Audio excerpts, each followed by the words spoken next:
إن الحمد لله نحمده ونستعينه ونستغفره ونعوذ بالله من شرور أنفسنا ومن سيئات أعمالنا من يهدي الله فلا مضل له ومن يضلل فلا هادي له وأشهد أن لا إله إلا الله وحده لا شريك له وأشهد أن محمدا عبده ورسوله وبعد أعوذ بالله من الشيطان الرجيم بسم الله الرحمن الرحيم يا أيها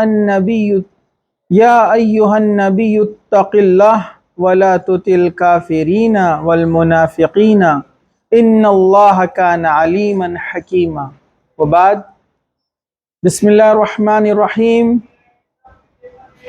يا أيها الذين آمنوا اتقوا الله حق تقاته ولا تموتن إلا وأنتم مسلمون وبعد وقال النبي صلى الله عليه وسلم اتق الله وبعد رب اشرح لي صدري ويسر لي أمري واحلل عقدة من لساني يفقهوا قولي اما بعد تمام تعریفیں اللہ رب العزت کے لیے ہے اور درود و سلام ہوں ہمارے پیارے نبی محمد الرسول اللہ صلی اللہ علیہ وسلم پر۔ انشاءاللہ تعالی آج ہم تقوی سے متعلق بات کریں گے، تقوی سے ریلیٹڈ۔ تقوی کسے کہتے ہیں؟ تو سب سے پہلے ہم یہ جانیں گے، عام زبان میں، عام لفظوں میں کہتے ہیں تقوی کا معنی ہوتا ہے اللہ سے ڈرنا، اللہ کا ڈر، یہ کہلاتا ہے تقوی۔ اس کو پاس کریں۔ ہاں چلیے، تو تقوی کسے کہتے ہیں؟ تقوی کہتے ہیں اللہ کا ڈر، ٹھیک ہے؟ لیکن اس کے تعلق سے حدیث ہے۔ حدیث کیا ہے؟ اللہ کے رسول معاف کیجیے گا، عمر بن خطاب رضی اللہ عنہ، ایک بار آپ نے حضرت ابی بن کعب سے پوچھا کہ تقوی کسے کہتے ہیں؟ ابی بن کعب سے پوچھا گیا کہ تقوی کسے کہتے ہیں؟ تو ابی بن کعب رضی اللہ عنہ نے فرمایا، اے امیر المومنین، کیا آپ کا گزر کبھی خاردار جھاڑیوں کے بیچ میں سے ہوا ہے؟ مطلب ایک ایسا راستہ جو کہ تنگ ہے، چھوٹا سا ہے اور آزو بازو کانٹے دار جھاڑیاں ہیں، تو کیا آپ کا وہاں سے کبھی ایسے گزر ہوا ہے؟ تو انہوں نے کہا کہ ہاں ایسا ہوا ہے۔ تو کہا کہ آپ وہاں پر کیسے جاتے ہیں؟ کہا کہ ہم اپنے کپڑے کو، اپنی چادر کو ہم اچھی طریقے سے لپیٹ لیتے ہیں تاکہ اس میں اٹک نہ جائے اور اس پہ سے نکل جاتے ہیں۔ تو ابی بن کعب نے فرمایا بالکل ویسے ہی تقوی یہی ہے کہ اللہ تعالیٰ نے ہم کو جو اس دنیا میں بھیجا ہے، ہم گناہ اور معصیت سے اپنے آپ کو بچاتے ہوئے اس دنیا سے اپنے خاتمے تک ہم پہنچ جائے، یہی تقوی ہے۔ یہ ایک حدیث کا مفہوم میں نے آپ کے سامنے بیان کیا، ٹھیک ہے؟ تقوی کو بہت سارے جو ہے محدثین اور علماء اور مفسرین نے اس کو بیان کیا ہے۔ سلف صالحین سے اس کے تعلق سے بہت ساری چیزیں آتی ہیں، جیسے امام ابن رجب رحمۃ اللہ علیہ فرماتے ہیں کہ تقوی یہ ہے کہ انسان جس چیز سے ڈرتا ہو اس کے اور اپنے درمیان ایسی ڈھال بنائے جس سے وہ خود کو بچائے، ٹھیک ہے؟ مطلب وہ اپنے آپ کو ایک ڈھال کی طرح ان چیزوں سے بچائے جس کا وعدہ اس کو ایک ایسی شخصیت نے کیا ہے جس سے وہ سب سے زیادہ محبت رکھتا ہے، یعنی اللہ تعالیٰ سے، ٹھیک ہے؟ امام حسن بصری رحم اللہ فرماتے ہیں کہ متقی کا ہمیشہ یہ حال رہا ہے کہ انہوں نے بہت سی حلال چیزوں کو حرام کے شبے کی بنا پر چھوڑ دیا۔ مطلب متقین لوگ ایسے گزرے ہیں کہ کچھ ایسی چیزیں جس کا شریعت نے کوئی حکم نہیں دیا تھا کہ وہ حلال ہے حرام ہے، لیکن اس میں ڈاؤٹ تھا، شک تھا، تو اس شک کی بنا پر جو انہوں نے کیا کیا، اس چیز کو چھوڑ دیا، ٹھیک ہے؟ اب یہاں پر ہم آگے بڑھتے ہیں۔